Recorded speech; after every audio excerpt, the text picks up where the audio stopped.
ባህሩ ዛሬም እንደ ወትሮ ዝምተኛ ነው። ሰማያዊው ግርማው ግን ከላይ ሲታይ ሰላማዊ ቢመስልም በውስጡ ግን በሺዎች የሚቆጠሩ ሰለባዎችን ተስፋና ህልም አፍኖ ይዟል። በአውሮፓውያኑ 2026 መግቢያ የሰው ልጅ የታሪክ መዝገብ ሌላ የደም ቀለም ተቀብቷል። በሜዲትራኒያን የውሃ መቃብር ለተሻለ ነገ በተስፋ ስደት የወጡ ነፍሳት የሚቀበሩበት፣ ስማቸው የማይታወቅበትና ሞታቸው በመንግስታት የዝምታ ሴራ የሚሸፍንበት አሰቃቂ ጊዜ ሆኗል።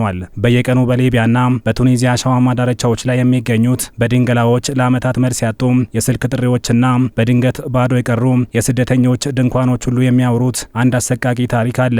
የማይታዩት የጀልባ ስብርባሪዎች ታሪክ ነው። ይህ ታሪክ መርከቦች ስለመሰበራቸው ብቻ ሳይሆን በውስጣቸው የነበሩት ወጣቶች ተስፋ ውሃ በልቶት ስለመቅረቱም ጭምር ምስክር ነው። እንደ ዓለም አቀፉ የስደተኞች ድርጅት IOM ይፋዊ መረጃ አዲሱ የፈረንጆች ዓመት ከገባ ወዲህ ባሉት 75 ቀናት ብቻ 682 ሰዎች ባህሩ በልቷቸዋል። ይህም 2026ን ከወዲሁ ታይቶ የማይታወቅ የእልቂት ዓመት አድርጎታል። ነገር ግን ትክክለኛው የሟቾች ቁጥር ከዚህ በ4 እና በ5 እጥፍ ሊበልጥ እንደሚችል የዘርፉ ተንታኞች ይስማማሉ። ጣሊያን፣ ቱኒዚያና ማልታን የመሳሰሉ የባህሩ ዘብነን የሚሉ መንግስታት አሁን ላይ ጆሮአቸውን ደፍነው አይናቸውን መጨፈናቸው ለችግሩ መባባስ ዋነኛው ምክንያት ነው። የፖለቲካ ተንታኙ ማቴዎ ቪላ እንደሚሉት ይህ የዝምታ ስትራቴጂ ነው። መንግስታት ስንት ሰው ሞተ፣ ስንት ጀልባ ተሰበረ የሚለውን መረጃ ሆን ብለው በመደበቅ የዓለም አቀፉን ማህበረሰብ ትኩረት ለማስቀየር እየሰሩ ነው። ቀደም ሲል በየወሩ ይወጣ የነበረው ዝርዝር የነፍስ አድን ዘገባ ዛሬ ላይ አይሰማም።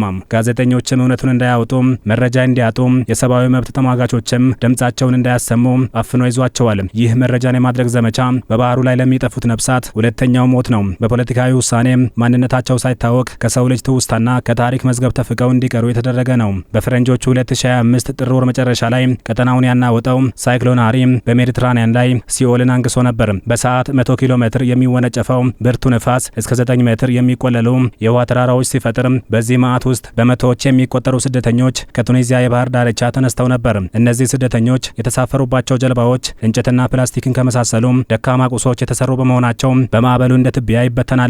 ከዚያ በኋላ ግን የሆነው ነገር ሁሉ ጭልጥ ያለ ጨለማ ይሆናል። ከ1000 በላይ ሰዎች መጥፋታቸውን የሰብአዊ መብት ተሟጋቾች ነን የሚሉ ተቋማት ቢገልጹም የሚሰማቸው ግን አልነበረም። ሬፊውጂስ ኢን ሊቢያ የተባለው ድርጅት መስራች ዴቪድ ያምቢዮ በምሬት እንደተናገሩት እነዚህ ሰዎች በጀልባዎቻቸው ላይ ስንት ህጻናት እንደነበሩ እንኳ የሚቆጥር አካል የለም። ከአውሎ ንፋሱ በኋላ በጣሊያንና በሊቢያ ዳርቻዎች ከ20 በላይ በድን አካላትን ባህሩ ተፍቷቸዋል።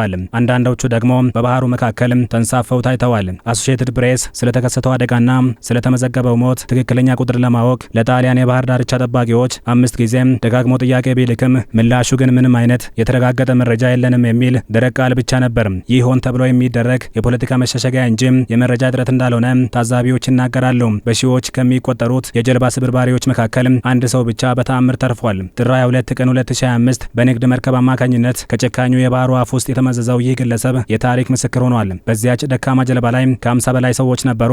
እናም ሁሉም አይኑ እያዩ በውሃው ተውጠው ቀርተዋል። በአውሮፓውያኑ የካቲት 8 በቱኒዚያ ኤል አምራ የወይራ እርሻዎች ውስጥ የተሰበሰቡት ስደተኞች የለቅሶ ስነ ስርዓት አድርገው ነበር። እዚያ የተሰበሰቡት እናቶችና ወንድሞች ለሳምንታት ድምጻቸው ያልተሰማ ወዳጆቻቸው መሞታቸውን አምነው ለመቀበል ተገደዋል። የዶክተር ኢብራሂም ፎፋና ልመና ግን ልብ የሚሰብር ነው። እባካችሁ ቢያንስ በጣሊያን ዳርቻ ላይ የወጡት አስክሬኖች እነማን እንደሆኑ ይለዩልን፣ ቤተሰብ ይወቃቸው ቢሉም በባለስልጣናት ቢሮዎች ውስጥ ሰሚ አላገኘም። ይህ ሰቆቃ ለቤተሰቦች እጥፍ ድርብ ህመም ነው። የሚወዱት ሰው መሞቱን አለማወቅ፣ አካሉን አግኝቶ በክብር አለመቅበር ትልቅ ስነ ልቦና ስቃይ ነው። መንግስታት መረጃን በመከልከል ይህንን ህመም እያራዘሙት ነው። ይህ ሁሉ የመረጃ ፈና ለምን አስፈለገ ከተባለ መልሱ በፖለቲካዊ ጥቅምና በገንዘብ ስምምነት ውስጥ የተቀበረ ነው። እስከ ፈረንጆቹ 2024 አጋማሽ ድረስ ቱኒዚያ ስንት ስደተኛ እንደያዘች በኩራት ትናገር ነበር።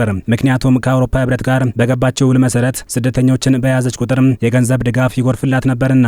ነገር ግን ከቅርብ ጊዜ ወዲህ ቱኒዚያ ሰዎችን አስሮ በበረሃ በመጣልና በማሰቃየት በስደተኞች ላይ የምትፈጽመው ጭካኔ የተሞላበት አካሄድ በዓለም ፊት መጋለጥ ጀመረ። በዚህም ምክንያት የቱኒዚያ የሀገር ውስጥ ጉዳይ ሚኒስትር ለደህንነት በሚል መረጃን መከልከል ጀምሯል። ምክንያቱም የሚታየው ቁጥር ቱኒዚያ የአውሮፓ የድንበር ዘበኛ አይደለውም ከምትለው የፖለቲካ ንግግር ጋር ስለሚጋጭባት ነው። ጣሊያንም ብትሆን ከ2020 ጀምሮ የነፍስ አድን ሪፖርቶችን ቀስ በቀስ እየቀነሰች መጣ አሁን ላይ ሙሉ በሙሉ ለመረጃ ዝግ ሆናለች። ቀደም ሲል በገጽ ድሯ ላይ የነበሩ መረጃዎችን እንኳ እስከ ማጥፋት ደርሳለች። ይህ ደግሞ ግልጽ የሆነ መረጃን የማፈን ስትራቴጂ ነው። በዘንድሮው ዓመት ብቻ 5000 ስደተኞች ጣሊያን ቢገቡም የባህር ዳርቻ ጠባቂው አንድም ጊዜ ጋዜጣዊ መግለጫ አልሰጠም። ቀደም ሲል መንግስታትን ክፍተት በመሙላት መረጃ የሚሰበስቡት ሰብአዊ ድርጅቶች ዛሬ አቅም አጥተዋል። በዓለም አቀፍ ደረጃ የተደረገው የገንዘብ ቅነሳና የመንግስታት ተጽዕኖ ድርጅቶቹን ሽባ አድርጓቸዋል። ዓለም አቀፉ የስደተኞች ድርጅት IOM ተወካይ ጁሊያ ብላክ እንደሚሉት ድርጅቱ አሁን ላይ ሊረጋገጡ የማይችሉ የጠፉ ሰዎች የሚል አዲስ የመዝገብ አይነት ለመክፈት ተገዷል።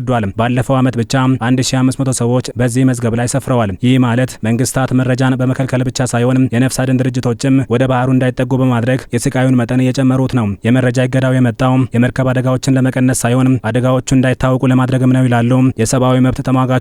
ይህ ደግሞ የዓለም አቀፉን የሰብአዊ መብት ስምምነት በግልጽ መጣስ ነው። የሴራሊዮኑ ስደተኛና የማህበረሰብ መሪ ጆሴፍ ቶማስ ለአሶሺየትድ ፕሬስ የተናገረው ቃል የዚህን ታሪክ ጭብጥ በግልጽ ያሳያል። አውሮፓ ማወቅ ያለባት እነዚህ በባህር ውስጥ የሰጠሙ ሰዎች ቤተሰብ አላቸው፣ ህልም አላቸው፣ ጥልቅ ፍላጎትና ስሜትም አላቸው። እነዚህ ሰዎች ቁጥር አይደሉም። እነዚህ ሰዎች የአንድ ሀገር ዕጣ ፈንታ፣ የአንድ እናት ተስፋና የአንድ አባት መከታ ነበሩ። ነገር ግን ዛሬ በሜዲትራኒያን የፖለቲካ ስሌት ውስጥ እንደ ቆሻሻ ተቆጥረዋል። ባህሩ አስክሬን ሲተፋ መንግስታት ፊታቸውን ያዞራሉ። ባህሩ ሲጮህ ዓለም ጆሮዋን ትደፍናለች። የዚህ ዝምታ መጨረሻው ወዴት ነው? የሰው ልጅ ህይወት ከፖለቲካዊ ድርድር በታች መውረዱ የትውልድ ጠባሳ ሆኖ ይቆያል። አውሮፓና አፍሪካ ለዚህ ቀውስ የጋራ ኃላፊነት አለባቸው። መረጃን መደበቅ አደጋውን አይቀንሰውም፣ ይልቁንም መፍትሄ እንዳይፈለግ እንቅፋት ይሆናል እንጂ። ተንታኞች እንደሚሉት ታሪክ ዝምተኞችን ይፋረዳል። ዛሬ በስልጣን ወንበር ላይ ተቀምጠው መረጃን የሚቆልፉ ባለስልጣናት ነገ በታሪክ ፊት ተጠያቂ መሆናቸው አይቀርም። የሜዲትራኒያን የውሃ መቃብር ዛሬም ክፍት ነው። በየቀኑ አዳዲስ ነፍሳትን ይቀበላል። ስማቸው ሳይጠቀስ፣ ሀዘናቸው ሳይቆጠር፣ የቀብር ስነ ስርዓት ሳይደረግላቸው ሺዎች በባህር ግርጌ ቀርተዋል። የማይታዩት ጀልባዎች ስብርባሪዎች ዛሬም በባህሩ ይቀጥላሉ። ዓለም ፊቷን ባዞረች ቁጥር ባህሩ ገባሪነቱን አያቆምም። መጠየቅ ያለበት ግን ከዚህ ዝምታ በስተጀርባ ስንት ነፍሳት ቀሩ የሚለው ነው። መረጃን መደበቅ ሞትን አያስቀረውም፣ ይልቁንም ለሞቱ ሰዎች የሚገባውን ክብር ይነፍጋል እንጂ ይላሉ ታዛቢዎች።